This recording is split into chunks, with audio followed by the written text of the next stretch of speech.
Okay, dear students, here in case the second PUC, let me start with a new chapter. That is what is that called? Name is a molecular basis of inheritance. We have studied about inheritance of characters in the last class. How those characters are inherited from the parent to the offspring.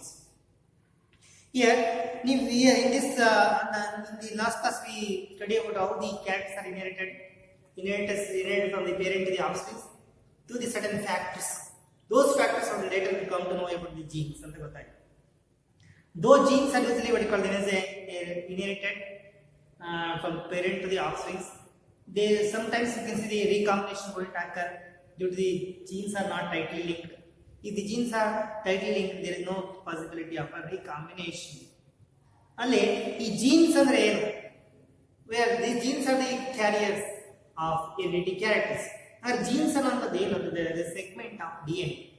A segment of DNA is a gene ನಮಗೆ ಗೊತ್ತಾಗಲ್ಲ ಆ jeans ಗಳು ಒಂದು generation ಹೋಗ್ತವೆ ಅಂದ್ರೆ ಆ jeans ಗಳು ಎಲ್ಲಿದಾವೆ where they are present, how they are going to pass to the next generation, those genes how they are going to combine after crossing over they going to say parental and the parental characters are mixed together they are going to pass into the gamete. Through the gamete, they are going to pass into the next generation. Those genes are where they are located, what is the structure of that gene, and how these genes going to express their characters. ಅನ್ನೋದನ್ನ ಇವತ್ತಿನ ಕ್ಲಾಸಲ್ಲಿ ಈ ಒಂದು molecular basis of this ಇನ್ಹೆರಿಟೆನ್ಸ್ಗೆ ಈ molecular basis ಏನು, what is the it made of how what jeans ಅಂದ್ರೆ ಏನು, gene ಏನಿಂದ ಮಾಡಲ್ಪಟ್ಟಿದೆ, ವೇರ್ ದೇ ಆರ್ ಲೊಕೇಟೆಡ್ ಅನ್ನೋದನ್ನ ಈ ಒಂದು chapter molecular basis of inheritance ಅಂತಲ್ಲಿ ಓದ್ತೀವಿ. ಇಲ್ಲಿ ಅದಕ್ಕೆ ಮುಂಚಿತವಾಗಿ ಈ ಜೀನ್ಸ್ ಅಂದ್ರೆ ಎಲ್ಲಿರ್ತವೆ ಅಂದ್ರೆ ನಮಗೆ ಗೊತ್ತಿರೋಂಥದ್ದು. ಆಕ್ಚುಲಿ ನಮಗೆ ಏನ್ ಗೊತ್ತಿದೆ, ಜೀನ್ಸ್ ಆರ್ ಲೊಕೇಟೆಡ್ ಇದೆ DNA ಇರ್ತವೆ. ಅಂದ್ರೆ DNA ಏನು, ಡಿಆಕ್ಸಿ ರೈಬೋ ನ್ಯೂಕ್ಲಿಕ್ ಆಸಿಡ್. ಅದು DNA ಜೆನೆಟಿಕ್ ಮೆಟೀರಿಯಲ್. ಈ ಜೀನ್ಸ್ ಅನ್ನು ಒಯ್ಯುವಂತ ಒಂದು ಮೆಟೀರಿಯಲ್ ಅನ್ನೋದು ಹೆಂಗೆ ಅನ್ನೋದನ್ನು ಸಹ ಈ ಚಾಪ್ಟರ್ ಪರಿಚಯಿಸ್ತೀವಿ. ಅವು gene is what you call chromosome. Chromosomes are made up of DNA and the proteins. Protein is a genetic material ಅಥವಾ what you call them is even DNA is a genetic material ಅನ್ನೋದು, ಅಥವಾ RNA is a genetic material ಆಗಿರುತ್ತೆ ಕೆಲವಲ್ಲಿ. ಅದು ಯಾವುದು ಅನ್ನೋದನ್ನ experimental proof we are providing to show that which is the genetic material, either DNA or protein ಅನ್ನೋದನ್ನ ಈ chapter ಓದ್ತೀರಾ. How these genes going to express their characters through the synthesis of certain protein molecules, because body is made up of proteins. ಈ protein ತಯಾರು ಮಾಡೋದ್ರಿಂದ ನಮ್ಮ jeans ಗಳು express ಆಗ್ತವೆ. ಕೆಲವು ಜೀನ್ಸ್ ಗಳು ಎಕ್ಸ್ಪ್ರೆಸ್ ಆಗದೆ ಹಂಗೆ ಇರ್ತವೆ, ಕೆಲವು some of them going to express when they are required. How these genes going to express when it is going to required ಅನ್ನೋದು that course of expression we are going to study under the headings of transcription and translation ಅಂತ ಒಂದು concepts ಅಲ್ಲಿ ಓದ್ತೀವಿ. ನಾವು before that ಈ ಒಂದು ನಮಗೆ genetic material ಅಂತ genetic material is usually DNA is a genetic material in higher organisms. Genetic material ಅಂದ್ರೆ is called as a DNA. DNA is a genetic material because it carries so millions of genes. Genes ಎಲ್ಲ located in the genetic material ಅಂತ DNA ಇರುತ್ತೆ. ಆ ಒಂದು DNA ಏನಿದೆಯಲ್ಲ, ಆ ಒಂದು DNA ಮತ್ತೆ ಪ್ರೋಟೀನ್ ಸೇರ್ಕೊಂಡು ಒಂದು ಕ್ರೋಮೋಸೋಮ್ ಆಗಿರುತ್ತೆ. ಆ ಒಂದು chromosome is made up of what ಅಂದ್ರೆ DNA and proteins. ವರ್ಣತಂತುಗಳು ಅಂತ ಹೇಗೆ ಹೇಳ್ತೀವಿ, ಅವು ನಾವು ಕೋಶ ಕೇಂದ್ರ, ಕೋಶದಲ್ಲಿರುವಂತಹ ಕೋಶ ಕೇಂದ್ರಗಳೊಳಗಡೆ ಇರ್ತವೆ. ಅವಕ್ಕೆ ನಾವು ಕ್ರೋಮೋಸೋಮ್ಸ್ ಅಂತ ಕರಿತೀವಿ. ಆ ಒಂದು ಕ್ರೋಮೋಸೋಮ್ಸ್ ಏನಿಂದ ಮಾಡಲ್ಪಟ್ಟಿದೆ, DNA ಮತ್ತೆ ಪ್ರೋಟೀನ್. ಹಾಗಾದ್ರೆ DNA ಅಂದ್ರೆ ಏನು, ಅದನ್ನ ಹೆಂಗೆ ಕಂಡುಹಿಡಿದ್ರು ಅನ್ನೋದನ್ನ ಸ್ಟಡಿ ಮಾಡೋಣ. ಈಗ these are called the nucleic acids. DNA ಅನ್ನೋದಾಗಿರೋದು RNA ಆಗಿರೋದು ವೇರ್ ನ್ಯೂಕ್ಲಿಕ್ ಆಸಿಡ್ಸ್. ಈ ನ್ಯೂಕ್ಲಿಕ್ ಆಸಿಡ್ ಅನ್ನೋದಲ್ಲ ಇವೆಲ್ಲ ಆರ್ಗ್ಯಾನಿಕ್ ಮ್ಯಾಕ್ರೋ ಮಾಲಿಕ್ಯೂಲ್, ಜೀವಿಯಲ್ಲಿರುವಂತೆಲ್ಲ ಕಾರ್ಬನ್ ಕಾಂಪೌಂಡ್ಸ್, ಹಾಗಾಗಿ ಆರ್ಗ್ಯಾನಿಕ್ ಮಾಲಿಕ್ಯೂಲ್ಸ್ ಅಂತ ಕರಿತೀವಿ. These are the organic macro molecules. ಈ ನ್ಯೂಕ್ಲಿಕ್ ಆಸಿಡ್ಸ್ ಅನ್ನೋದ್ರಿಂದ ಅವನ್ನ ನಾವು DNA nucleic acid, RNA nucleic acid. Nucleic acid ಎಲ್ಲಿತ್ತು, ಹೆಂಗೆ ಡಿಸ್ಕವರ್ ಮಾಡಿದ್ವಿ, ನ್ಯೂಕ್ಲಿಕ್ ಆಸಿಡ್. ಈ ನ್ಯೂಕ್ಲಿಕ್ ಆಸಿಡ್ ಅಂದ್ರೆ this is called as a organic macromolecule found in the nucleus. ಇಲ್ಲಿ ಇರೋದು found in the ಒಳಗಡೆ ನ್ಯೂಕ್ಲಿಯಸ್ ಅಂತ ಇರುತ್ತೆ. ಆ ನ್ಯೂಕ್ಲಿಯಸ್ ಸೆಂಟ್ರಲ್ ಇರುವಂತ ನ್ಯೂಕ್ಲಿಯಸ್ ಒಳಗಡೆ ಒಂದು ಮ್ಯಾಕ್ರೋ ಮಾಲಿಕ್ಯೂಲ್ ಇರುತ್ತೆ. ಈ ಒಂದು ಮ್ಯಾಕ್ರೋ ಮಾಲಿಕ್ಯೂಲ್ ಇದೆಯಲ್ಲ, it's acidic in nature. Hence they called them as a nucleic acid. ಅಂತ ಯಾಕೆ ಅಂದ್ರೆ ನ್ಯೂಕ್ಲಿಯಸ್ ಒಳಗಡೆ ಇತ್ತು ಇದು ಆಸಿಡ್ ನ ಪ್ರಾಪರ್ಟಿನ ಎಕ್ಸಿಬಿಟ್ ಮಾಡೋದ್ರಿಂದ it's called as a nucleic acid. Whether called nucleic acid ಇದೊಂದು ನ್ಯೂಕ್ಲಿಕ್ ಆಸಿಡ್ ಅಂತ ಮ್ಯಾಕ್ರೋ ಮಾಲಿಕ್ಯೂಲ್ ನ್ಯೂಕ್ಲಿಯಸ್ ಒಳಗಡೆ ಇದೆ, ಸೆಲ್ಲಿನ ನ್ಯೂಕ್ಲಿಯಸ್ ಒಳಗಡೆ ಇದ್ದು ಇದು ಅಸಿಡಿಕ್ ಪ್ರಾಪರ್ಟೀಸ್ ತೋರಿಸಿದ್ರಿಂದ it's called as a nucleic acid ಅಂತ ಕರೆದ್ರು. ಈಗ ಈ nucleic acid was first discovered by scientist called as a Friedrich Miescher. ಈ ಒಂದು ನ್ಯೂಕ್ಲಿಕ್ ಆಸಿಡ್ ಅಂತ ಇದು ಇಟ್ಸ್ ಕಾಲ್ಡ್ ನ್ಯೂಕ್ಲಿಯಸ್ ಒಳಗಡೆ ಈ ನ್ಯೂಕ್ಲಿಕ್ ಆಸಿಡ್ ಅದು ಡಿಎನ್ಎ ಇರ್ಬೋದು ಅಥವಾ ಆರ್ಎನ್ಎ ಇರ್ಬೋದು ಅಂತ ಹೇಳಿದ್ರೆ ಡಿಎನ್ಎ. ಇಂಥ ಒಂದು ನ್ಯೂಕ್ಲಿಕ್ ಆಸಿಡ್ ಅನ್ನ ಡಿಸ್ಕವರ್ ಮಾಡಿದಂತ ಸೈಂಟಿಸ್ಟ್ ಯಾವಂದ್ರೆ Friedrich Miescher. Frederick Meisner was the one of the person who discovered this nucleic acid in a pus cell. Pus cell ಅಂದ್ರೆ even bandages are thrown. Usually ನಾವು ಗಾಯ ಆದ bandage ಕಟ್ಟಿದ್ರೆ bandages are thrown out of the thrown out in the hospitals ಅಲ್ಲಿ bandage ಎಲ್ಲ collect ಮಾಡ್ಕೊಂಡು ಆ ಒಂದು ಬ್ಯಾಂಡೇಜ್ ಇರುವಂತಹ ಪಸ್ ಸೆಲ್ಸ್ ಇಂದ ಅವನು ಈ ಒಂದು ನ್ಯೂಕ್ಲಿಕ್ ಆಸಿಡ್ ಅನ್ನು ಅವನು ಇದೆ ಅನ್ನೋದನ್ನ ಅವನು ಪತ್ತೆಸ್ತಾನೆ. They found out what called as a nucleic acid in a pus cell and called them as a nuclein. Nucleus ಒಳಗೆ ಇತ್ತು ಪಸ್ ಸೆಲ್ ನ್ಯೂಕ್ಲಿಯಸ್ ಒಳಗೆ ಇರೋದ್ರಿಂದ ಇದನ್ನ ನಾವು ನ್ಯೂಕ್ಲಿನ್ ಅಂತ ಕರೆದ. ಲೇಟರ್ ಅದರ ಅಸಿಡಿಕ್ ಪ್ರಾಪರ್ಟಿ ಗೊತ್ತಾದ್ಮೇಲೆ they called them as a nucleic acid.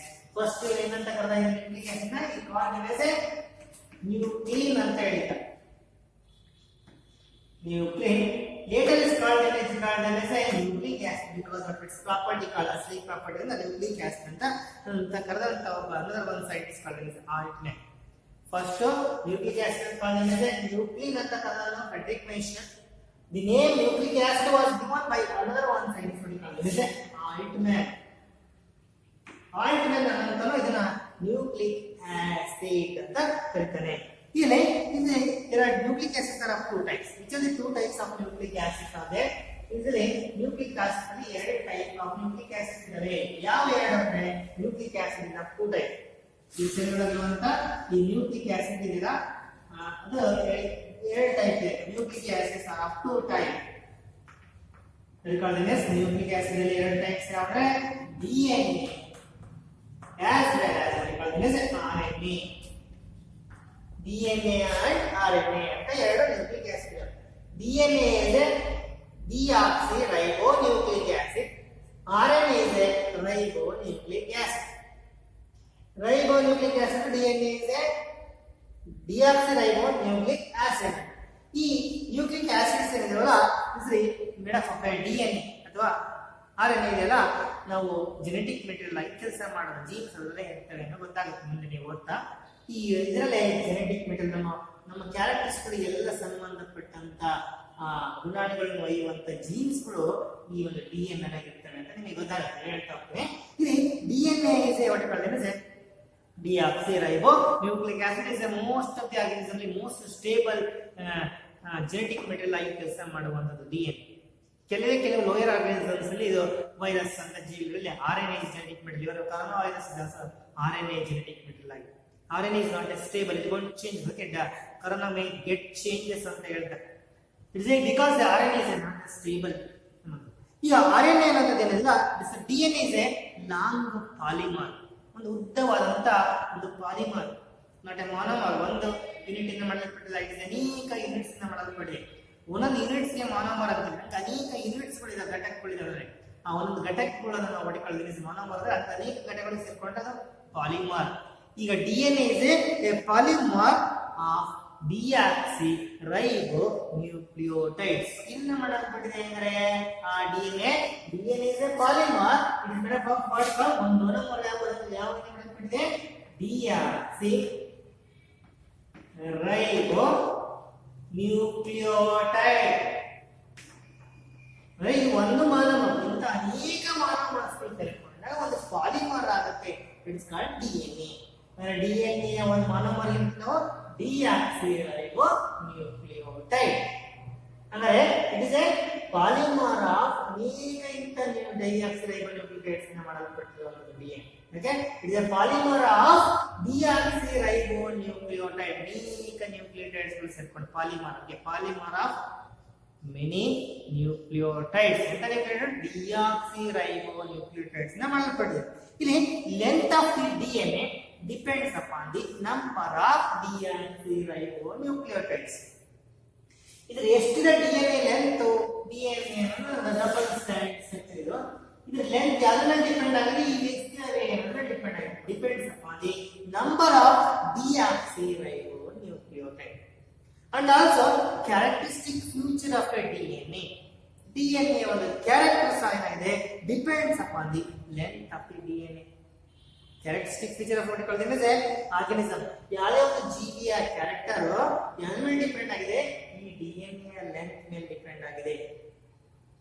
What called is length of the DNA ಯಾರ ಮೇಲೆ ಡಿಪೆಂಡ್ ಆಗಿದೆ, number of nucleus. DNA length ಎಷ್ಟು ನ್ಯೂಕ್ಲಿಯೋಟೈಡ್ಸ್ ಇದಾವೆ ಇರ್ತವು ಅನ್ನೋದನ್ನ ಡಿಪೆಂಡ್ ಆಗಿದೆ DNA ಲೆಂತ್.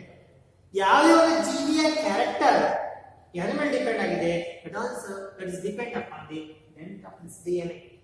DNA ಲೆಂತ್ ಮೇಲೆ ಡಿಪೆಂಡ್ ಆಗಿದೆ. ಯಾಕಂದ್ರೆ DNA ಲೆಂತ್ ಹೆಚ್ಚಿಗೆ ಆದಾಗ ಅದರ ಜೀನ್ಸ್ಗಳ ಸಂಖ್ಯೆ ಹೆಚ್ಚಿಗೆ ಆಗುತ್ತೆ.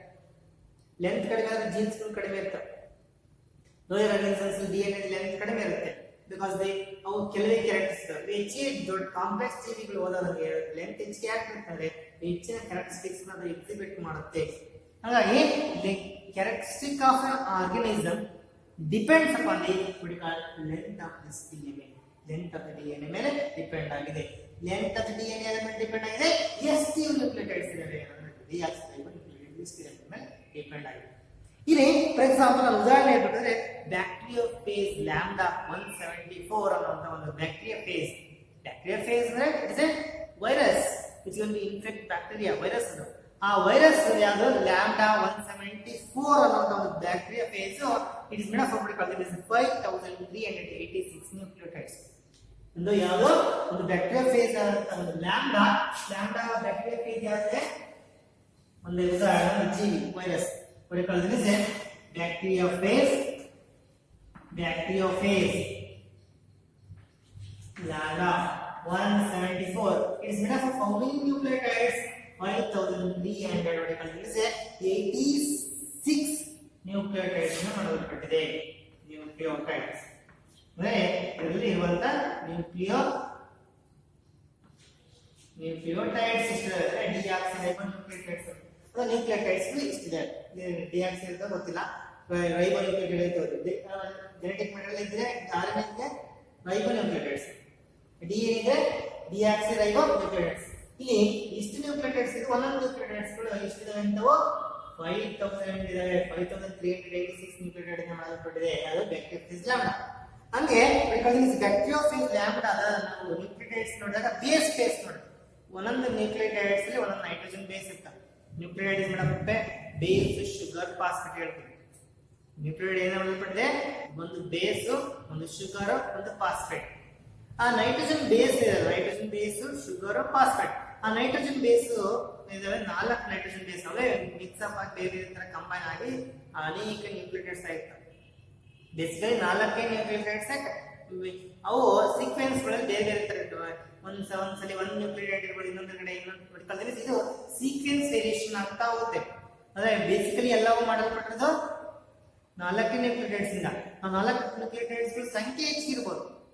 ಒಂದು ನ್ಯೂಕ್ಲಿಯೋಟೈಡ್ 1000 ಸಲ ಇರ್ಬೋದು, ಇನ್ನೊಂದು ನ್ಯೂಕ್ಲಿಯೋಟೈಡ್ ಇನ್ನೊಂದು 1000 ಇರ್ಬೋದು. ಹಿಂಗೆ ಈ 5% ಅಂದ್ರೆ ಒಂದು ನ್ಯೂಕ್ಲಿಯೋಟೈಡ್ 1000 ಇರ್ಬೋದು, ಇನ್ನೊಂದು ನ್ಯೂಕ್ಲಿಯೋಟೈಡ್ ಇನ್ನೊಂದು 1000, ಇನ್ನೊಂದು ನ್ಯೂಕ್ಲಿಯೋಟೈಡ್ 1000, ಇನ್ನೊಂದು ಟೋಟಲಿ ಎಲ್ಲ ಸೇರ್ಕೊಂಡು ಇಷ್ಟ ಆಗುತ್ತೆ. ಓಕೆ, ಅದೇನೇ ಇಲ್ಲ ಅಂತ ಹೇಳ್ತಾನೆ. ಇಲ್ಲಿ ಮುಖ್ಯವಾಗಿ ಬ್ಯಾಕ್ಟೀರಿಯೋಫೇಸ್ ಏನಿದೆಲ್ಲ ಲ್ಯಾಂಬ್ಡಾ ಅನ್ನೋದು it's made of base pairs. ಅವುಗಳು ಯಾವ ಬೇಸ್ ಪೇಸ್ ಹೇಳಿದ್ರೆ ಒನ್ ಆಫ್ ದಿ ನ್ಯೂಕ್ಲಿಯೋಟೈಡ್ ಏನಿಲ್ಲ ಅದು ಒಂದು ಬೇಸ್ ಇರುತ್ತೆ, ನೈಟ್ರೋಜನ್ ಬೇಸ್, ಇನ್ನೊಂದು ಬೇಸ್ ಜೊತೆಗೆ ಅದು ಲಿಂಕ್ ಆಗಿರುತ್ತೆ. ನೋಡಿ ಇಲ್ಲಿ ನಮಗೆ ಒಂದು ಬೇಸ್ ಪೇಸ್ ಇದೆ. ಫಾರ್ ಎಕ್ಸಾಂಪಲ್ ಅಡಿನೈನ್ ಅಂತ ಒಂದು ಬೇಸ್ ಇದೆ, ಅದು ಲಿಂಕ್ ಇದೆ ಥೈಮಿನ್ ಅಂತ ಒಂದು ಬೇಸ್ ಇದೆ, ಲಿಂಕ್ ಆಗಿದೆ ಬೇಸ್ ಪೇಸ್. ಹಿಂಗೆ ಈ ಸ್ಟ್ಯಾಂಡ್ ಮೇಲೆ ಇಂಥ ಅನೇಕ ಬೇಸ್ ಪೇಸ್ಗಳು ಕಂಡು ಬರ್ತವೆ. ಆ ಬೇಸ್ ಪೇಸ್ ಎಷ್ಟಿದೆ ಅದರ ಮೇಲೆ ಹೇಳ್ಬೋದು ನಾವು ಲೆಂತ್ ನ. Also you can see how many base pairs ಅಂತ ಹೇಳಿ ಕಂಡಿದ್ದೀವಿ. ಬ್ಯಾಕ್ಟೀರಿಯೋಫೇಸ್ ಲ್ಯಾಂಬ್ಡಾ ಯಾರಿಗೆ 48502 48 ಬೇಸ್ ಪೇಸ್ ಇರೋದ್ರೆ 48000 502 ಇಷ್ಟು ಬೇಸ್ ಪೇಸ್ ಇರ್ತದೆ ಬ್ಯಾಕ್ಟೀರಿಯೋಫೇಸ್ ಲ್ಯಾಂಬ್ಡಾದಲ್ಲಿ. ಅಂದ್ರೆ ಇಷ್ಟು ಬೇಸ್ ಪೇಸ್ ಇವೆ. ಇದರಲ್ಲಿ ಬೇಸ್ ಪೇಸ್ ಹಂಗೆ ನಾವು ಒಂದು ಉದಾಹರಣೆ ಕೊಟ್ಟರೆ ಎಶ್ಚೆರಿಷಿಯಾ ಕೋಲೈ ಒಂದು ಬ್ಯಾಕ್ಟೀರಿಯಾ. ಬ್ಯಾಕ್ಟೀರಿಯಾದಲ್ಲಿ ಎಷ್ಟು ಬೇಸ್ ಇರ್ತದೆ ಅಂದ್ರೆ what you call this is 4.6 into 10 to the 4 of what you call this 6 base pairs. Large number of base pairs are present in what you call this E. coli ಅನ್ನೋ ಒಂದು ಬ್ಯಾಕ್ಟೀರಿಯಾದಲ್ಲಿ how many base pairs are there? You can say E. coli or Escherichia coli. ಇದರಲ್ಲಿ what is the number of base pairs? Base pairs ಅಂದ್ರೆ nucleated ಮಾಡೋದು. Nucleated ಏನು ಮಾಡಲ್ಪಟ್ಟಿದೆ? ಈ base ಇಂದ ಮಾಡೋ ಒಂದು ಬೇಸ್, ಒಂದು ಶುಗರ್, ಒಂದು ಫಾಸ್ಫೇಟ್. ಯಾವ ಬೇಸ್ ಅಂತ ಮೇಲೆ ನ್ಯೂಕ್ಲಿಯೇಟೆಡ್ ಅಂತ ನ್ಯೂಕ್ಲಿಯೇಟೆಡ್ ಅಂತ ಹೇಳ್ತೀವಿ ನಾವು. ಬೇಸ್ ಮೇಲೆ ಹೇಳೋದು ಇವೆಲ್ಲ ಕಾಮನ್. ಶುಗರ್ ಫಾಸ್ಫೇಟ್ ಕಾಮನ್ ಇರುತ್ತೆ. ಬೇಸ್ ಪೇರ್ ಮಾತ್ರ 4 ಇರೋದಿಲ್ಲ. ಅವು ಯಾವ ಬೇಸ್ ಪೇರ್ಸ್ ಮೇಲೆ ಈ ಒಂದೊಂದು ನ್ಯೂಕ್ಲಿಯೇಟೆಡ್ ಅಂದ್ರೆ ಇಷ್ಟು 3 ಮಾಡಲ್ಪಟ್ಟಿರುತ್ತೆ. ಆ ಬೇಸ್ ಪೇರ್ಸ್ ಮಾತ್ರ 4 ಇರ್ತವೆ. ಆ 4ರಲ್ಲಿ ಯಾವುದು ಅನ್ನೋದ್ರ ಮೇಲೆ ಅದು ನ್ಯೂಕ್ಲಿಯೇಟೆಡ್ ಹೇಳ್ತೀವಿ. ಆ ಒಂದು ನ್ಯೂಕ್ಲಿಯೇಟೆಡ್ ಎಷ್ಟು ನ್ಯೂಕ್ಲಿಯೇಟೆಡ್ಸ್ ಮಾಡಲ್ಪಟ್ಟಿದೆ, ಎಷ್ಟು ಬೇಸ್ ಪೇರ್ಸ್ ಇದ್ರೆ ಈ ಬೇಸ್ ಏನಾಗ್ತದೆ ಅಂದ್ರೆ ಪೇರ್ಸ್ ಆಗ್ತವೆ. ಅವ್ರು ಹೇಳ್ಬೇಕಾದ್ರೆ ಹೇಳ್ತೀನಿ ಇಲ್ಲಿ ಈಕ್ವಲ್ ಏನು ಮಾಡಿದ್ರೆ identify ಪಡಿಕೊಳ್ಳೋದಿದೆ 4.8 4.6 into 10 to the power of 6 base pairs ಮಾಡಲ್ಪಟ್ಟಿದೆ. ಅದರ ಒಂದು ಜೆನೆಟಿಕ್ ಮೆಟೀರಿಯಲ್ ಇಷ್ಟು DNA ಆಗಿರ್ಬೋದು.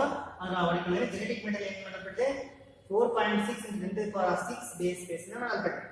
ಹಂಗೆ it the human genome. Human genome ಅಂದ್ರೆ genome is number of chromosomes, number of genes present in a haploid set of chromosomes. ಒಂದು haploid set ಅಲ್ಲಿ ನಮ್ಮಲ್ಲಿ ಎಷ್ಟು ಜೀನ್ಸ್ ಇದಾವೆ ಅನ್ನೋದು ಜೀನೋಮ್ ಅಂತ. ಅದಕ್ಕೆ ಹ್ಯೂಮನ್ ಜೀನೋಮ್. ಹ್ಯೂಮನ್ ಜೀನೋಮ್ ಅಲ್ಲಿ ಇದ್ರೆ 3.3 into 10 to the power of 9 base. ಬಹಳಷ್ಟು ಇದೆ ಹ್ಯೂಮನ್ ಜೀನೋಮ್. ಜೀನೋಮ್ ಅಂದ್ರೆ ಒಂದು number of jeans present in haploid set. haploid set CNN set ಅಂತ ಡಿಫೈನ್ ಮಾಡಿ 46. haploid set ಅಂದ್ರೆ 23 chromosomes ಕೊಡ್ಕೊಳ್ಳೋದಿದೆ haploid ಅಂತ. ಅದರಲ್ಲಿ ಎಷ್ಟಿರ್ತವೆ ಅನ್ನೋದ್ಮೇಲೆ ನಾವು ಇನ್ನೊಂದು 23 ಸೇರಿದ್ರೆ 46 ಆಗುತ್ತೆ. ಈ 23 chromosomes ಅಲ್ಲಿ ಯಾವ್ದ್ರೆ ಹೋಮೋಲಾಗಸ್ ಇರ್ತವೆ. 23 chromosomes ಅಲ್ಲಿ ಅಂತ ಗೊತ್ತಾದ್ರೆ ಇನ್ನೊಂದ್ರಲ್ಲಿ ಅದೇ ಕರೆಸ್ಪಾಂಡಿಂಗ್ ಅಲ್ಲೇ ಬೇರೆ ಅಷ್ಟೇ.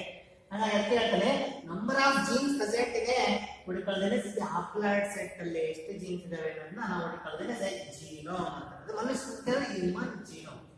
Number of chromosomes. ಕ್ರೋಮೋಸೋಮ್ಸ್ ಏನು ಮಾಡ್ಬಿಟ್ರೆ DNA ಅಂದ್ರೆ DNA ಗೆ ಎಷ್ಟು ಬೇಸ್ ಪೇರ್ಸ್ ಇದಾವೆ ಅಂದ್ರೆ 3.6 into 10 to the power of 9 10 to the power of 9 base pairs are present. ಅಂದ್ರೆ is how much in calculate 3.6 into 10 to the power of 9 ನಾನು 0 ಹಾಕೊಂಡು ಕ್ಯಾಲ್ಕುಲೇಟ್ ಮಾಡಿ ಮಲ್ಟಿಪ್ಲೈ ಮಾಡೋ 3.6 ಅಷ್ಟೊಂದು ಬೇಸ್ ಪೇರ್ಸ್ ಇದೆ. Is the length of the DNA. ಅಷ್ಟೇ space ಇಂದ ಒಂದು DNA ಜೆನೆಟಿಕ್ ಮೆಟೀರಿಯಲ್ ನಮ್ದು ಮಾಡಲ್ಪಟ್ಟಿದೆ. ಹಾಗಾಗಿ ಲೆಂತ್ ಡಿಪೆಂಡ್ ಇದೆ. ಎಲ್ಲ ನಿಮಗೆ ಏನು ಇನ್ಸ್ಟನ್ ಕ್ಯಾಲ್ಕುಲೇಷನ್ ಏನು ಬೇಕಿಲ್ಲ. ಒಮ್ಮೆ what is the length of the DNA depend upon the number of nucleotides the base pairs. Nucleotide base pairs ನ ಮಾಡಲ್ಪಟ್ಟಾಗ ಬೇಸ್ ಪೇರ್ಸ್ ಅಂತ ಹೇಳ್ತಾನೆ ಅಥವಾ ನ್ಯೂಕ್ಲಿಯೈಡ್ಸ್ ಅಂತ ಬಳಸ್ತೀನಿ. ಸಿಂಪಲ್ ಆಗಿ ನ್ಯೂಕ್ಲಿಯೈಡ್ಸ್ ನ ಮಾಡಲ್ಪಟ್ಟು. ನ್ಯೂಕ್ಲಿಯೈಡ್ ಅಂದ್ರೆ ಬೇಸ್ ಇಂದ ಮಾಡಲ್ಪಟ್ಟು. ಹಾಗಾಗಿ ಒಟ್ಟು ನ್ಯೂಕ್ಲಿಯೈಡ್ ಅಂತ ಹೇಳ್ಬೋದು ಅಥವಾ ಬೇಸ್ ಪೇರ್ಸ್ ಅಂತ ಹೇಳ್ತಾನೆ.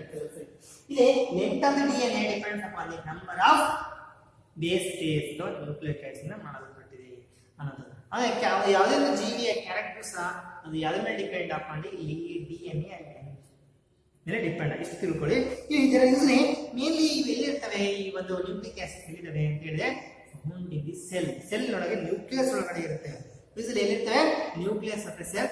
ಅಂಡ್ ಆಲ್ಸೋ ಈ ಒಂದು ನ್ಯೂಕ್ಲಿಕ್ ಆಸಿಡ್ ಆದಂತ DNA also present in some of the cell organelles side ಕಣದಂಗಳಲ್ಲಿ. Particularly some of the autonomous organelles ಅಂತ ಕರೀತೀವಿ. ಅವಕ್ಕೆ ತನ್ನದೇ ಆದಂತ DNA ಇರುವಂತ ಆರ್ಗನಲ್ಸ್ ಇದಾವೆ. ಆರ್ಗನಲೇಸ್ ಯಾವ ಅಂದ್ರೆ ಮೈಟೋಕಾಂಡ್ರಿಯಾ ಅಂಡ್ ಕ್ಲೋರೋಪ್ಲಾಸ್ಟ್. ಈ ಮೈಟೋಕಾಂಡ್ರಿಯಾ ಅಂಡ್ ಕ್ಲೋರೋಪ್ಲಾಸ್ಟ್ ಆಟೋನಮಸ್ ಆರ್ಗನಲೈಸ್ ಅಂತ. ಯಾಕಂದ್ರೆ they have their own DNA. They can characters. ಆ DNA ಇರೋದ್ರಿಂದ ಆ ಮೈಟೋಕಾಂಡ್ರಿಯಾ ತನ್ನದೇ ಆದ ಕ್ಯಾರೆಕ್ಟರ್ ಹೊಂದಿರುತ್ತೆ. ಹಾಗೆ ಕಳೆನ್ಸ್ ಅಂಡ್ ಕ್ಲೋರೋಪ್ಲಾಸ್ಟ್ ಇವುಗಳಲ್ಲಿ ಅಂಡ್ ಆಲ್ಸೋ ಏನಂತ ಹೇಳಿದ್ರೆ ಇವ DNA present in the nucleus of every cell. ಪ್ರತಿಯೊಂದು ಸೆಲ್ ನ್ಯೂಕ್ಲಿಯಸ್ ಒಳಗಡೆ ಈ ಒಂದು ನ್ಯೂಕ್ಲಿಕ್ ಆಸಿಡ್ DNA ತಯಾರಾಗಿರ್ತದೆ. ಲೋಯರ್ ಆರ್ಗನಿಸಮ್ಸ್ ಅಲ್ಲಿ ಅದು RNA ಇರಬಹುದು. ಇದ್ರೆ in most of the organism DNA is a genetic material.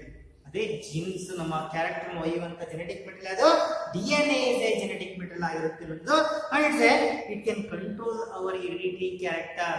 ನಮ್ಮ ಕ್ಯಾರೆಕ್ಟರ್ಗಳು ಇದಾವಲ್ಲ, ಹೆರಿಡಿಟಿ ತಂದೆ ತಾಯಿಗಳಿಂದ ಬಂದಂತ ಕ್ಯಾರೆಕ್ಟರ್ ಕಂಟ್ರೋಲ್ ಮಾಡೋದು ಯಾವುದು ಅಂದ್ರೆ ಆ DNA ಜೆನೆಟಿಕ್ ಮೆಟೀರಿಯಲ್ ಆಗಿದ್ದು ಈ ನಮ್ಮ ಹೆರಿಡಿಟರಿ ಕ್ಯಾರೆಕ್ಟರ್ಗಳನ್ನ ಕಂಟ್ರೋಲ್ ಮಾಡುತ್ತೆ. ಅನುವಂಶೀಯ ಲಕ್ಷಣಗಳನ್ನ ಕ್ಯಾರೆಕ್ಟರ್ಗಳನ್ನ ಅದು ನಿರ್ಧರಿಸುತ್ತೆ. ಯಾವುದು? DNA.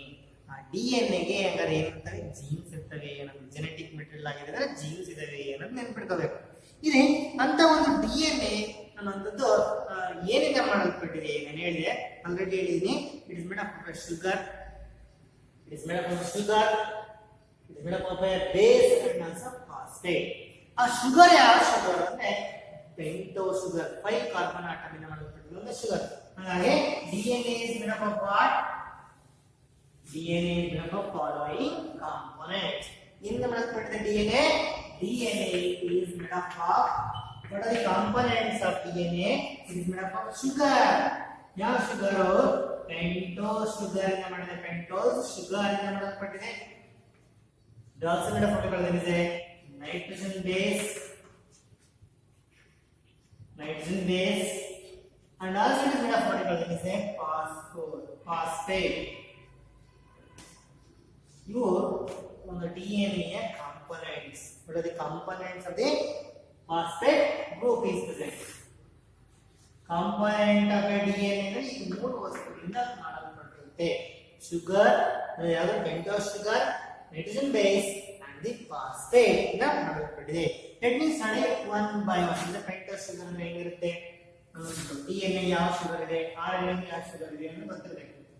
ಈ ಪೆಂಟೋಸ್ ಶುಗರ್ ಅನ್ನೋದ್ರಿಂದ this sugar, the name of the sugar is the 5 carbon compound. Pento ಅನ್ನೋ ಪದನೇ ಹೇಳ್ತಾ ಇದೆ. Penta means hepta means 8. Particular ಆತರ ನಾವು di 2 tri 4 tetra 4 penta 8. Pentose sugar compound having a molecular formula C5H10O5. The molecular formula of pentose sugar C5H10O5. This is a 5 carbon ಮಾಡಲ್ಪಟ್ಟಿರುವಂತಹ the sugar is called as a pentose sugar. This is a molecular formula of the pentose sugar is C5H10O5. And then this is a molecular formula, the structural formula of this pentose sugar here. You see the carbon atoms. It's a ring structure like this. You see carbon atom 1, 2, 3, 4, 5 carbon atoms are there. Okay, this is called as a pentose sugar. ಇಲ್ಲಿ ಈ sugar ಗೆ ನಾವು ribose ಅಂತೀವಿ. ಯಾವ sugar ಇದೆ? Ribose. Ribose ಅನ್ನೋದು ಒಂದು pentose sugar. ಇದೆ ಪೆಂಟೋಸ್ ಶುಗರ್. ಈ ಪೆಂಟೋಸ್ ಶುಗರ್ ಯಾವುದು? ಕಳೆ ರೈಬೋಸ್. ಆ ರೈಬೋಸ್ ಅನ್ನುವಂತ ಈ ಒಂದು pentose sugar, I want to show here. ಈ ರೈಬೋಸ್ ಅನ್ನುವಂತ ಈ pentose sugar visible here. This is made up of 5 carbon atoms. So you can see here 1, 2, 3, 4, 5 carbon atom ಇಂದ ಮಾಡಲ್ಪಟ್ಟಿದೆ ಶುಗರ್. ಈ ಮಾಲಿಕ್ಯುಲರ್ ಫಾರ್ಮ್ is C5H10O5. ಇದು ಎಣಿಸ್ಕೊಂಡು you can see carbon number 1, 2, 3, 4, 5 carbon atoms. Correct? C5 H ನ ಎಣಿಸಿ hydrogen ಮಾಡಿಕೊಳ್ಳಿ 1, then H 1, 2, 3, 4, 5, 6, 7, 8, 9, 10. Okay, 10 hydrogen atoms are there. Oxygen atom is 5 oxygen. 1, 2, 3, 4, 5. 5 particle is an oxygen. Again, the pentose sugar is called as C5H10O5 is a ribose sugar. The ribose sugar is present in as RNA. Okay, RNA ನಾವು RNA. Ribonucleic acid ಅಂತೀವಿ. Okay, sugar is a ribose sugar. ಈ ribose sugar ಇದೆ ಒಂದು nitrogen base ಮತ್ತು phosphate. ಮೂರು ಯಾವ ಏನು ಮಾಡಲ್ಪಟ್ಟಿದೆ? ಶುಗರ್ ಬೇಸ್ ಫಾಸ್ಫೇಟ್ ಅಲ್ಲ. ಶುಗರ್ ಯಾವ್ದು ಇರುತ್ತೆ? RNA ಗೆ ರೈಬೋಸ್ ಇರುತ್ತೆ, ಜೊತೆಗೆ ನೈಟ್ರೋಜನ್ ಬೇಸ್ ಇರುತ್ತೆ, ಒಂದು ಫಾಸ್ಫೇಟ್ ಇರುತ್ತೆ, ಒಂದು ನ್ಯೂಕ್ಲಿಯೋಟೈಡ್ ಆಗುತ್ತೆ. ಆದರೆ ನಿಮ್ಮ DNA ಗೆ ಶುಗರ್ ಇದೆಯಲ್ಲ, it is not it's a deoxyribose. ಒಂದು ಆಕ್ಸಿಜನ್ ಕಡಿಮೆ ಇದೆ, ಏನಿದೆ ಕಾಲೇಜ್ ಡಿಆಕ್ಸಿರೈಬೋಸ್. ಹಾಗಾದ್ರೆ ಫಾರ್ಮುಲಾ ಏನಾಗುತ್ತೆ? ಇಸ್ ರೈಬೋಸ್ ಶುಗರ್ ಇರುತ್ತೆ, RNA ಇರುತ್ತೆ. DNA sugar ಯಾವುದು ಅಂದ್ರೆ correct DNA sugar is deoxyribose. Deoxyribose sugar same form ಅಂದ್ರೆ ಒಂದು ಆಕ್ಸಿಜನ್ ಅಟಮ್ ಕಡಿಮೆ. ಅದಕ್ಕೆ C5H10 O4 you can write. One answer madam ಕಮ್ಮಿ ಇದೆ ನೋಡಿ. C5H10O5 is there ribose sugar. C5H10O4 is called deoxy. ಒಂದು ಆಕ್ಸನ್ ಕಡಿಮೆ ಅದಕ್ಕೆ deoxyribose. ಅಂದರೆ ಇದು ಸ್ಟ್ರಕ್ಚರಲ್ ಫಾರ್ಮುಲಾ ಅಂದ್ರೆ ಒಂದು ಆಕ್ಸಿಮೆಟಮ್ ಕಡಿಮೆ ಇರುತ್ತೆ. ಇದು ಒಂದು ಹಾಕಿದ್ರೆ ರೈಬೋಸ್ ಶುಗರ್, ಒಂದು ಆಕ್ಸಿಮೆಟಮ್ ತೆಗೆದ್ರೆ ಇದಕ್ಕೆ ಏನು ಮಾಡಿಕೊಳ್ಳುತ್ತೆ deoxyribose. ಅದೇನಾಗಿದೆ deoxyribose. ನಿಮಗೆ ಏನು ಗೊತ್ತಾಯ್ತು ಅಂದ್ರೆ ಶುಗರ್ ಗೊತ್ತಾಯ್ತು. DNA ಇರೋ ಶುಗರ್ ಯಾವುದು deoxyribose. ಅದು ಫಾರ್ಮುಲಾ, ಅದು ಸ್ಟ್ರಕ್ಚರಲ್ ಫಾರ್ಮುಲಾ ಇದೆ. RNA ಇರೋ ಶುಗರ್ ಯಾವುದು ರೈಬೋಸ್ ಶುಗರ್ C5H10O5 ಒಂದು ಆಕ್ಸಿಜನ್ ಇದೆ, ಅದು RNA ಇರುತ್ತೆ. ಅದು ನಮಗೆ RNA ಕರಿಬೇಕಾದ್ರೆ DX ತೆಗಿಬೇಕು, ಇನ್ನೊಂದು ಆಕ್ಸಿಜನ್ ಸೇರಿಸುತ್ತೆ, ಅದು ರೈಬೋಸ್ ಶುಗರ್ ಆಗುತ್ತೆ. This is regarding what you call it sugar amylase. Now let me pass on the DNA and put one sugar and put the sugar and बताएंगे. Is that sugar? Sugar is called is it deoxyribose sugar. Now let me pass on what you call it is sugar आया बताए तो हमारे next year हम what you call it we know about nitrogen base. What you call it is nitrogen base. Sugar को DNA ने मतलब पढ़ते हैं sugar. अरे आप sugar और DNA ने sugar deoxyribose लिख कर रहे हैं. RNA का बड़े ribose. Deoxyribose sugar. कि next year है nitrogen base. ಮೂರು ವಸ್ತುಗಳಿಂದ ಮಾಡಲ್ಪಟ್ಟಿದೆ. ಶುಗರ್ ಬಗ್ಗೆ ಹೇಳಿದೆ. Next call nitrogen base. ಇಲ್ಲಿ nitrogen base are classified into two types. Nitrogen base ಅಲ್ಲಿ ಎರಡು ತರ ಇದ್ದಾವೆ, purines as well as pyrimidines. Nitrogen base ಅಲ್ಲಿ ಇರೋ ಎರಡು ಟೈಪ್ಸ್ ಯಾವು? purine and pyrimidines. Nitrogen base ಯಾವು? two types, purines and pyrimidine. Purines and as well as pyrimidines ಅನ್ನುವಂತ ಕಳೆದಿದೆ nitrogen bases. Purines ಏನಿದೆವಲ್ಲ which are the purines and which are the pyrimidines. ಅಲ್ಲಿ purines ಎರಡು ಇದಾವೆ, pyrimidines ಎರಡು ಇದೆ. ಈಗ purines ಅಂದ್ರೆ ಯಾವ ಅಂದ್ರೆ adenine is the guanine are the two purines. Purines ಎರಡು ಅಂದ್ರೆ ಯಾವ? Purines ಎರಡು. We call this adenine. ಏನಂತ ಒಂದು purine, ಆಮೇಲೆ guanine. ನೆನಪಿಡೋಣ, purines ಯಾವ ಅಂದ್ರೆ adenine and guanine.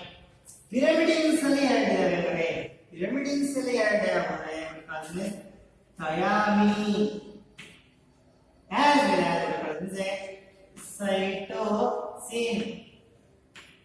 cytosine ಅಂತ. ಇವು ಎರಡು pyrimidines. ಇವು DNA ಇರ್ತವೆ ಅಂದ್ರೆ ನಾಲ್ಕು. ಇವೆ ನಾಲ್ಕು ನೈಟ್ರೋಜನ್ ಬೇಸ್ ಇದೆ. Purines, pyrimidines, purines ಅಲ್ಲಿ ಎರಡು, pyrimidines ಅಲ್ಲಿ ಎರಡು. ಎಷ್ಟು ನೈಟ್ರೋಜನ್ ಬೇಸ್? ಒಂದು ನೈಟ್ರೋಜನ್ ಬೇಸ್. ಇದು ಎರಡನೇ ನೈಟ್ರೋಜನ್ ಬೇಸ್, ಇದು ಮೂರನೇದು, ಇದು ನಾಲ್ಕನೇ. ಈ ನಾಲ್ಕು ನೈಟ್ರೋಜನ್ ಬೇಸ್ಗಳು ಸೇರ್ಕೊಂಡು ನೈಟ್ರೋಜನ್ ಒಂದೊಂದು ನಾಲ್ಕು ನೈಟ್ರೋಜನ್ ಬೇಸ್ ಸೇರಲ್ಲ. ಒಂದು ನ್ಯೂಕ್ಲಿಯೇಟ್ ಆಗ್ತಾರೆ, ಒಂದು ಪ್ಯೂರಿನ್ ಇರುತ್ತೆ. ಒಂದು ನ್ಯೂಕ್ಲಿಯೇಟ್ ಆಗ್ತಾರೆ, ಒಂದು ಪ್ಯೂರಿನ್, ಒಂದು ಶುಗರ್, ಒಂದು ಫಾಸ್ಫೇಟ್ ಸೇರ್ಕೊಂಡು ಒಂದು ನ್ಯೂಕ್ಲಿಯೇಟ್ ಆಗುತ್ತೆ ಅಂತ ಅನೇಕ ನ್ಯೂಕ್ಲಿಯೇಟ್ ಇರ್ತವೆ. ಅವೆಲ್ಲ ಅನೇಕ ನ್ಯೂಕ್ಲಿಯೇಟ್ ಎಲ್ಲ ಒಂದು ಎಷ್ಟು ನ್ಯೂಕ್ಲಿಯೇಟ್ ಇರ್ಬೋದು ಅಂದ್ರೆ ಎಷ್ಟು ನೈಟ್ರೋಜನ್ ಬೇಸ್ ಅಷ್ಟಪ್ಪ. ಎಷ್ಟು? 1 2 3 4 4 ನ್ಯೂಕ್ಲಿಯೇಟ್ಸ್ ಇರೋದು. 4 ನ್ಯೂಕ್ಲಿಯೇಟ್ DNA ಅಂತ 4 ಅಷ್ಟೇ ಇರುತ್ತೆ ಅಂತ ಹೇಳ್ಬೇಡಿ. ಒಂದೊಂದು ಎಷ್ಟು ರಿಪೀಟ್ ಆಗಿರ್ಬೋದು. ಅಡಿನೈನ್ ನ್ಯೂಕ್ಲಿಯೇಟ್ ಎಷ್ಟು ಸರಿ ಇರ್ಬೋದು. ಪ್ಯೂರಿನ್ ಗೋನೈನ್ ನ್ಯೂಕ್ಲಿಯೇಟ್ ಇದೆಯಲ್ಲ, ಗೋನೈನ್ ಒಂದು ನೈಟ್ರೋಜನ್ ಬೇಸ್ ಇದೆ. ಗೋನೈನ್ ಒಂದು ಶುಗರ್ ಸೇರುತ್ತೆ, ಪೆಂಟೋಸ್ ಶುಗರ್ ಅಂದ್ರೆ DoxyRibose ಅದಕ್ಕೆ ಒಂದು ಫಾಸ್ಫೇಟ್ ಸೇರ್ಕೊಂಡು ಒಂದು ನ್ಯೂಕ್ಲಿಯೇಟ್ ಆಗಿದೆ. ಅದು ಎಷ್ಟು ಸರಿನ ರಿಪೀಟ್ ಆಗಿರ್ಬೋದು? 4. ಮತ್ತೆ ಥೈಮಿನ್ ಅಂತ ಒಂದು ನ್ಯೂಕ್ಲಿಯೇಟ್ ಇರುತ್ತೆ, ಅದು ಎಷ್ಟು ದಿನ ರಿಪೀಟ್ ಆಗಿರ್ಬೋದು. ಸೊ ಅದಕ್ಕೆ ಸೀಕ್ವೆನ್ಸ್ ಹೆಂಗಾರ ಇರ್ಬೋದು. DNA ಫಸ್ಟ್ ನೋಡಿ, ಇಲ್ಲಿ ಅಡಿನೈನ್ ನ್ಯೂಕ್ಲಿಯೇಟ್ ಇದೆ, ನೆಕ್ಸ್ಟ್ ಗೋನೈನ್ ರಿಪೀಟೆಡ್, ಆಮೇಲೆ ಸೈಟೋಸಿನ್ ಇಲ್ಲ, ಆಮೇಲೆ ಥೈಮಿನ್ ಮತ್ತೆ ರಿಪೀಟ್ ಆಗೋದು ಅಡಿನೈನ್. ಇಲ್ಲಿ ಆ ಲೆಂತ್ ಆ ನ್ಯೂಕ್ಲಿಯೇಟ್ಸ್ ನಾವು ಹೇಳ್ಬೇಕಾದ್ರೆ ನಾವು ನೈಟ್ರೋಜನ್ ಬೇಸ್ ನ ಇಟ್ಕೊಂಡು ಹೇಳ್ತೀವಿ. ಯಾವ ನೈಟ್ರೋಜನ್ ಬೇಸ್ ಇರೋದು ಯಾವ ನ್ಯೂಕ್ಲಿಯೇಟ್ ಆಗುತ್ತೆ ನಾನು ಹೇಳ್ತಾ ಹೋಗ್ತೀನಿ. ಆದರೆ ಟೋಟಲ್ ನೀವು ಎಷ್ಟು ಗೊತ್ತಿದೆ ನೆನಪಿಡಬೇಕು. Nitrogen base type of purines and pyrimidines. Purines ಯಾವಂದ್ರೆ ಅಡಿನೈನ್, ಗೋನೈನ್. pyrimidines ಯಾವಂದ್ರೆ ಥೈಮಿನ್ ಅಂಡ್ ಸೈಟೋಸಿನ್. ಆದರೆ DNA ಗೆ ಥೈಮಿನ್ ಇರಲ್ಲ. ಇನ್ಸ್ಟೆಡ್ ಆಫ್ ಥೈಮಿನ್ DNA ಏನಿರುತ್ತೆ ಯುರಾಸಿಲ್. ಯುರಾಸಿಲ್ ಇರುತ್ತೆ ಅಷ್ಟೇ. ಏನು difference DNA RNA nitrogen base ಏನು ಡಿಫರೆನ್ಸ್ ಇಲ್ಲ. ಓನ್ಲಿ ಥೈಮಿನ್ ಬದಲಿ ಯುರಾಸಿಲ್ ಇರುತ್ತೆ. ಎಲ್ಲಿ RNA DNA ಥೈಮಿನ್ ಇರುತ್ತೆ, RNA ಅಂದ್ರೆ ಇದರ ಹೆಸರು ಇರುತ್ತೆ ಅಷ್ಟೇ. ಈಗ ರಿಗಾರ್ಡಿಂಗ್ ನೈಟ್ರೋಜನ್ ಬೇಸ್. ಈಗ ಪ್ಯೂರಿನ್ಸ್ ಹೇಳಿದ್ರೆ ಪಿರಿಮಿಡಿನ್ಸ್ ಹೇಳಿದ್ರೆ ಈ ಪ್ಯೂರಿನ್ ಅನ್ನೋದು ಒಂದು ಕಂಟಿನ್ಯೂಸ್ ಪಿರಿಮಿಡಿನ್ಸ್. ನಾನು I want to write the structure of the continuous pyramid, one purine and one pyrimidine ತೋರಿಸ್ತೀನಿ. ಇಲ್ಲಿ ಇನ್ ಕೇಸ್ ದಿಸ್ ಅಲ್ಲಿ ವಾಟ್ ಕಾಲ್ ದೇಸ್ ಈ ಅಡಿನೈನ್ ಅಂಡ್ ಥಯಾಮಿನ್ ಅಂತ ಏನಿದೆವಲ್ಲ ವಾಟ್ ಕಾಲ್ ದೇಸ್ ಇಲ್ಲಿ ಮುಖ್ಯವಾಗಿ ನಾನು ಪ್ಯೂರಿನ್ಸ್ ಅನ್ನೋಂಥದ್ದು ಎಷ್ಟು ರಿಂಗ್ ಸ್ಟ್ರಕ್ಚರ್ ಇಂದ ಮಾಡಲ್ಪಟ್ಟಿದೆ, ಪಿರಮಿಡಿನ್ ಅನ್ನೋದು ಎಷ್ಟು ರಿಂಗ್ ಸ್ಟ್ರಕ್ಚರ್ ಇಂದ ಮಾಡಲ್ಪಟ್ಟಿದೆ. ಯೂಶಲಿ ಪ್ಯೂರಿನ್ಸ್ ಅಂಡ್ ಪಿರಮಿಡಿನ್ಸ್ ಬಂದಾಗ ನಾವು pyrimidines are single ring compounds. Pyrimidines are what call these single ring compound. Purines are what call double ring compounds. ನೋಡಿ ನಿಮಗೆ ನಾನು ಇಲ್ಲಿ ಒಂದು ಥಯಾಮಿನ್ ಅಂತ ಬರ್ತೀನಿ. ಈ ಸ್ಟ್ರಕ್ಚರ್ ಇಸ್ ಕಾಲ್ಡ್ ಥಯಾಮಿನ್. ಯಾವ ಸ್ಟ್ರಕ್ಚರ್ ನಮಗೆ ಬರ್ತದೋ ಥಯಾಮಿನ್ ಅಂದ್ರೆ ಏನಂದ್ರೆ ಪಿರಮಿಡಿನ್. ಈ ಥಯಾಮಿನ್ ಸೈಟೋಸಿನ್ ಎಲ್ಲ ಸಿಂಗಲ್ ರಿಂಗ್, ಒಂದೇ ರಿಂಗ್ ಇದೆ. It's made of only one ring. ಅದೇ ಪಿರಮಿಡಿನ್ ಇಲ್ಲಿ ಒಂದು ಬರ್ತೀನಿ. ಪಿರಮಿಡಿನ್ ಯಾವುದು ಅಂತ ಹೇಳಿದ್ರೆ ಅಡಿನೈನ್ ಬರ್ತೀನಿ. ಓನ್ಲಿ ಒನ್ ಬರುತ್ತೆ. ಅದು ಪ್ಯೂರಿನ್ಸ್ ಅಲ್ಲಿ ಅಡಿನೈನ್ ಒನ್ ಇದೆ, ನಾನು ಒಂದು ಬರ್ತೀನಿ. ನೋಡಿ ಡಬಲ್ ರಿಂಗ್, ಇಲ್ಲೊಂದು ರಿಂಗ್ ಇದೆ, ಇಲ್ಲೊಂದು ರಿಂಗ್, ಟೂ ರಿಂಗ್ ಕಾಂಪೌಂಡ್ಸ್. ಅಂದ್ರೆ ಏನು ಇವು ಪ್ಯೂರಿನ್ಸ್ ಆರ್ ಡಬಲ್ ರಿಂಗ್ ಕಾಂಪೌಂಡ್ಸ್. ಪಿರಮಿಡಿನ್ಸ್ ಒಂದು ಬರ್ತೀನಿ, ಅದು ಥಯಾಮಿನ್ ಅಥವಾ ಏನಿರ್ಬೋದು ಸೈಟೋಸಿನ್ ಇರ್ಬೋದಲ್ಲ. ಈಗ ಎರಡು ಒಂದು ಬರ್ತೀನಿ, ಒಂದು single ring. Pyrimidines are single ring compounds, purines are double ring compounds. ನೆನ್ಪಿಡ್ತಾರೆ, purines are double ring compounds. Pyrimidines ಈಗ ಹೇಳಿದವಲ್ಲ, ಪಿರಮಿಡಿನ್ಸ್ ಆಕ್ಚುಲಿ ಥಯಾಮಿನ್ ಇರ್ಬೋದು, ಸೈಟೋಸಿನ್, ಇವೆಲ್ಲ double single ring compounds pyrimidines. Purines ಹೇಳಿದ ಒಡಿನೈನ್ ಡಬಲ್ ರಿಂಗ್ ಕಾಂಪೌಂಡ್ಸ್. ಗೊತ್ತಾಗಲಿ ಅಂತ ಬರ್ತದೆ. ಇಲ್ಲಿ ನೋಡ್ತೀನಿ, ಒಂದು ಡಯಾಗ್ರಾಮ್ ನೋಡಿ, ಇದು ಒಂದು ಸ್ಟ್ಯಾಂಡ್, ಈ ಒಂದು ಡಬಲ್ ಸ್ಟ್ಯಾಂಡ್ ಅಲ್ಲಿ ಒಂದು stand. This is another stand, ಎರಡು ಸ್ಟ್ಯಾಂಡ್ ಉಳಿದವೆ. ಇಲ್ಲಿ ನೋಡಿ, ದಿಸ್ ಇಸ್ ನೋಡಿ ಡಬಲ್ ರಿಂಗ್ ಗುಹಾನೈನ್, ಇದು ಪ್ಯೂರಿನ್ ಡಬಲ್ ರಿಂಗ್. ಇಸ್ಕೊಂಡು ಇದು ಪರ್ಟಿಕ್ಯುಲರ್ ಇಸ್ ಗುಹಾನೈನ್ ಅಂದ್ರೆ ಡಬಲ್ ರಿಂಗ್ ಪ್ಯೂರಿನ್. ಇದು ಕಂಬೈನ್ ಪರ್ಟಿಕ್ಯುಲರ್ ಪಿರಮಿಡಿನ್, ಸೈಟೋಸಿನ್ ಅನ್ನೋ ಪಿರಮಿಡ್, ಸೈಟೋಸಿನ್ ಪಿರಮಿಡ್ ಒಂದು ಸಿಂಗಲ್ ರಿಂಗ್, ಒಂದೇ single ring. Double ring single ring ಇದು ಕಂಬೈನ್. ನೋಡಿ ಇಲ್ಲಿ ನೋಡಿ, ಇಲ್ಲಿ ಥಯಾಮಿನ್ ಅನ್ನೋದು pyrimidine single ring, purine adenine purine is double ring. This is called as a double ring structure ಅಂತ what called as a ಇವೆಲ್ಲ ಪ್ಯೂರಿನ್ಸ್ ಗಳು. ಸಿಂಗಲ್ ರಿಂಗ್ ಸ್ಟ್ರಕ್ಚರ್ ಇದೆ what called as ಪಿರಮಿಡಿನ್ಸ್. ಆ ಪಿರಮಿಡಿನ್ಸ್ ಅಲ್ಲಿ ಎರಡು ಟೈಪ್ ಥಯಾಮಿನ್ ಸೈಟೋಸಿನ್, ಪ್ಯೂರಿನ್ಸ್ ಅಲ್ಲಿ ಎರಡು type adenine guanine. Adenine guanine thymine cytosine ಇವೆಲ್ಲವೂ ನೈಟ್ರೋಜನ್ ಬೇಸಸ್. ನೆನಪಿಡಬೇಕು, ಸ್ಟ್ರಕ್ಚರ್ ಏನು ಕೇಳಲಿಲ್ಲ. ಒಂದು ಎಕ್ಸಾಂಪಲ್ ಗೆ ಥಯಾಮಿನ್ ಮತ್ತು ಪಿರಮಿಡಿನ್ ನ ನನಗೆ ಬರುತ್ತೆ ತೋರಿಸಿ. ಥಯಾಮಿನ್ ಡಬಲ್ ರಿಂಗ್ ಇದೆ, ಸರ್ ಥಯಾಮಿನ್ ಮತ್ತು pyrimidine single ring, purine double ring ಅನ್ನೋದಕ್ಕೆ ಒಂದು ಉದಾಹರಣೆ ಅಡಿನೈನ್ ಬರುತ್ತೆ ತೋರಿಸಿ. ಇಲ್ಲಿ ಡಯಾಗ್ರಾಮ್ ಇದು ನಿಮಗೆ ಸ್ಟ್ರಕ್ಚರ್ ಏನು ಕೇಳೋದಿಲ್ಲ, ಎರಡು ರಿಮೆಂಬರ್ ಅಷ್ಟೇ. ಪ್ಯೂರಿನ್ಸ್ ಡಬಲ್ ರಿಂಗ್, ಪಿರಮಿಡಿನ್ಸ್ ಸಿಂಗಲ್ ಸ್ಟ್ರಿಂಗ್. ಯಾಕಂದ್ರೆ ಅದರ ಇವೆರಡು ನಿಮಗೆ ಗೊತ್ತಿದ್ರೆ ನಿಮಗೆ ಡಿಸ್ಟೆನ್ಸ್ ನಮಗೆ ಹೇಳ್ಬೇಕಾದ್ರೆ DNA ದಲ್ಲಿ ಡಬಲ್ ರಿಂಗ್ ಯಾವಾಗಲೂ ಸಿಂಗಲ್ ರಿಂಗ್ ಜೊತೆ ಪೇರ್ ಆಗುತ್ತೆ. ನಮಗೆ ಡಿಸ್ಟೆನ್ಸ್ ಕಾನ್ಸ್ಟೆಂಟ್ ಮೇಂಟೈನ್ ಆಗುತ್ತೆ. ಅದು ನೆನಪಿಡಬೇಕು. This is what nitrogen bases. Nitrogen base ಗೊತ್ತಾಯ್ತಲ್ಲ, ಪ್ಯೂರಿನ್ಸ್ ಪಿರಮಿಡಿನ್ಸ್ ಅಂತ ಎರಡು ನೈಟ್ರೋಜನ್ ಬೇಸ್ ಗಳಿದಾವೆ. ಪ್ಯೂರಿನ್ಸ್ ಅಂದ್ರೆ ಯಾವ ಅಡಿನೈನ್ ಗುವಾನೈನ್, ಪಿರಮಿಡಿನ್ ಥಯಾಮಿನ್ ಅಂಡ್ ಸೈಟೋಸಿನ್. ಈಗಾಗಲೇ ನಿಮಗೆ DNA ಮಾಡಲ್ಪಟ್ಟಿದೆ ಶುಗರ್ ಅಲ್ಲೇ, ಅದು ಡಿಆಕ್ಸಿರೈಬೋಸ್. ನೈಟ್ರೋಜನ್ ಬೇಸ್ ಯಾವ್ದಾರ ಒಂದು ನೈಟ್ರೋಜನ್ ಬೇಸ್ ಸೇರ್ಕೊಳ್ಳುತ್ತೆ. ನ್ಯೂಕ್ಲಿಯೇಟ್ ಆಗ್ಬೇಕಾರ ಒಂದು ನ್ಯೂಕ್ಲಿಯೇಟ್ ಆಗಬೇಕಂದ್ರೆ ಒಂದು ಮೊನೊಮರ್ ಆಗಬೇಕಂದ್ರೆ ಒಂದು ಫಾಸ್ಫೇಟ್ ಸೇರುತ್ತೆ. ಅದಕ್ಕಿಂತ ಮುಂಚಿತವಾಗಿ ನಾನು ಈ ಯಾವಾಗಲೂ ಈ ಪ್ಯೂರಿನ್ಸ್ ಪಿರಮಿಡಿನ್ಸ್ ಪೇರ್ ಆಗ್ತವೆ.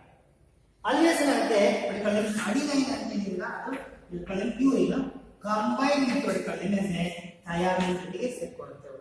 ನೋಡಿ ಇಲ್ಲಿ ನಿಮಗೆ ಅಡಿನೈನ್ ಕಂಬೈನ್ ಇದೆ, ಅಡಿನೈನ್ ಕಂಬೈನ್ ಥಯಾಮಿನ್ ಜೊತೆಗೆ ಡಬಲ್ ರಿಂಗ್ ಇಂದ ಇದೆ.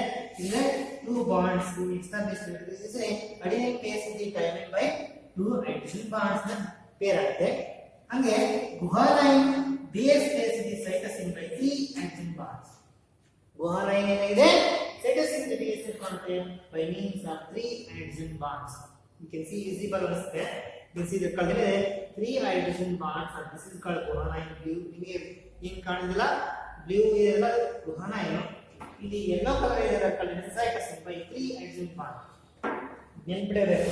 adenine pairs with thymine by 2 hydrogen bond, guanine pairs with cytosine by 3 hydrogen bonds. And easy at GC. At GC. At GC adenine pairs with thymine, guanine pairs with cytosine. ಇಲ್ಲಿ ಹಂಗಂದೇನು this is called as adenine guanine ಏನು they are the purines ನೋಡಿ adenine guanine purines purines base ಇದೆ ಇವೆರಡು thymine cytosine ಅನ್ನೋದೇನೋ the pyrimidine ಅಂದ್ರೆ purine base ಇದೆ pyrimidine ಏನಾಗಿದೆ purine ಅನ್ನೋದೇ adenine number of adenine is equal to the number of thymine number of guanine equal to number of cytosine ಎಷ್ಟು adenine ಇರ್ತವೆ ಅಷ್ಟು thymine ಇರ್ತವೆ ಎಷ್ಟು guanine ಇರ್ತವೆ ಅಷ್ಟು cytosine ಇರ್ತವೆ ಹಾಗಾಗಿ number of adenine equal to number of thymine number of guanine equal to number of cytosine ಅದು ಹಂಗೆ ಹೇಳ್ಬೋದು number of pyrimidines is equal to number of purines adenine ಬಂದಿರೋ purines number of purine is equal to number of pyrimidines ಈ number of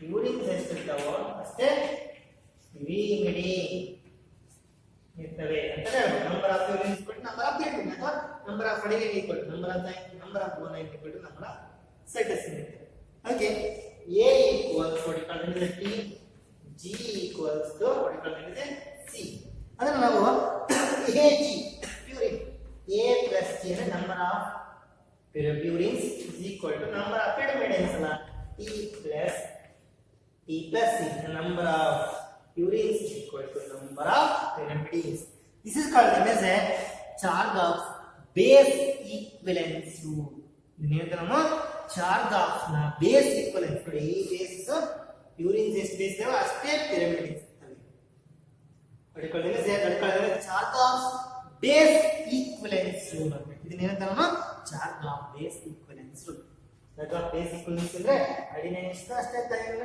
guanine ಎಷ್ಟು ಅಷ್ಟೇ ಅಂದ್ರೆ number of purines is equal to number of pyrimidines basically ಅಂತ Chargaff's base equivalence what is the rule what is the base equivalence rule ಹೇಳುತ್ತೆ number of purines is equal to number of pyrimidines ಅಂತ ಹೇಳುವಂತ rule Chargaff's base equivalence rule ನಿಮಗೆ basis ಬಗ್ಗೆ ಗೊತ್ತಾಯ್ತು ಏನು peer ಆಗುತ್ತೆ ಬೇಸ್ಗಳು ಅನ್ನೋದು purine ಅವರು ಬೇಸ್ ಇದೆ pyrimidine ಇಲ್ಲಿ ಬೇಸ್ ಪೇರ್ ಆಗುತ್ತೆ ಅನ್ನೋದು ಗೊತ್ತಾಯ್ತು ಅಂದ್ರೆ ನೈಟ್ರೋಜನ್ ಬೇಸ್ ಅಲ್ಲಿ ಎರಡು ಕಲಿನೇ same pyrimidine purines adenine guanine pyrimidine ಕಲಿನೇ thymine and cytosine ಅಂತ ಗೊತ್ತಿದೆ ಈಗ ನಮಗೆ ಎರಡು ಕಾಂಪೋನೆಂಟ್ DNA ಎರಡು ಕಾಂಪೋನೆಂಟ್ ಗೊತ್ತಾಯ್ತು ಶುಗರ್ ಗೊತ್ತಾಯ್ತು ನೈಟ್ರೋಜನ್ ಬೇಸ್ ಗೊತ್ತಾಯ್ತು ಥರ್ಡ್ ಒನ್ ಕಾಂಪೋನೆಂಟ್ ಇದು ಇರುತ್ತೆ DNA ಈ ಮೂರು ವಸ್ತುಗಳಿಂದ ಮಾಡಲ್ಪಟ್ಟಿದೆ ಇನ್ನೊಂದು ಯಾವ್ದಂದ್ರೆ